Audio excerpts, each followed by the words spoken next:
এশিয়ার সবচেয়ে ধনী গ্রাম রয়েছে ভারতেই, যেই গ্রামে রয়েছে 17টি ব্যাংক এবং সেই ব্যাংকে জমা রয়েছে প্রায় 7,000 কোটি টাকা।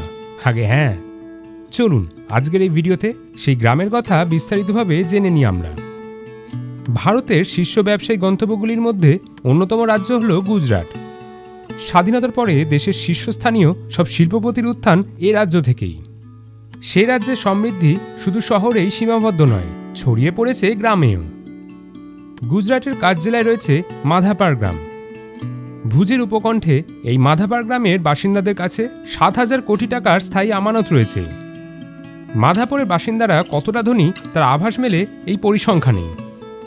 এই গ্রামে বেশিরভাগই প্যাটেল সম্প্রদায়ের বসবাস। গ্রামের জনসংখ্যা আনুমানিক 32,000, যা 2011 সালে ছিল 17,000। আর এই গ্রামই সমগ্র এশিয়ার সবচেয়ে ধনী গ্রাম হিসেবে পরিচিত। কিন্তু প্রশ্ন একটাই, এই গ্রামের মানুষদের কি করে এত সম্পদ হলো? এই গ্রামের ধনী হয়ে ওঠার রহস্যের চাবিকাঠি রয়েছে বিদেশে। আসলে এই গ্রামের প্রচুর বাসিন্দা এই মুহূর্তে আমেরিকা, ব্রিটেন, কানাডার মতন প্রথম সারির দেশগুলিতে কর্মরত।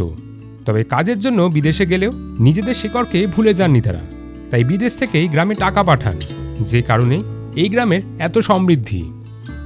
গ্রামের অনাবাসীরা প্রতি বছর স্থানীয় ব্যাংক এবং পোস্ট অফিসে কোটি কোটি টাকা জমা করেন।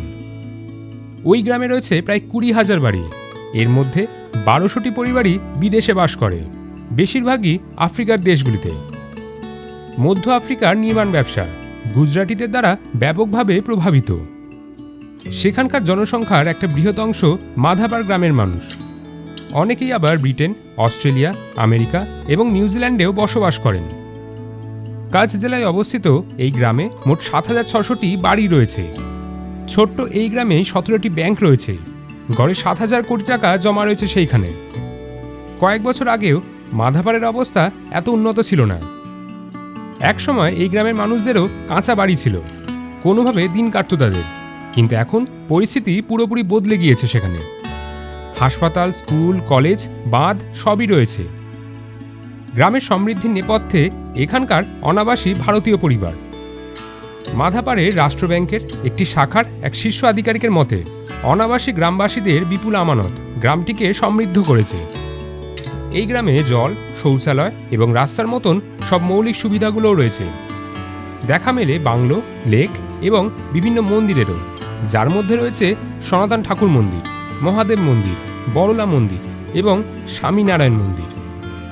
সোলাঙ্কির মোমাই মাতার কুলদেবী মন্দির, রাঠেরও আছে এখানে। যক্ষ মন্দির বা জগবটেরা মন্দিরটি শহরের সবচেয়ে জনপ্রিয় মন্দির, যেখানে 72টি যক্ষ বা জগবটেরা দেবতা রয়েছে। কেমন লাগলো আজকের এই ভিডিওটা জানাতে ভুলবেন না কমেন্ট করে।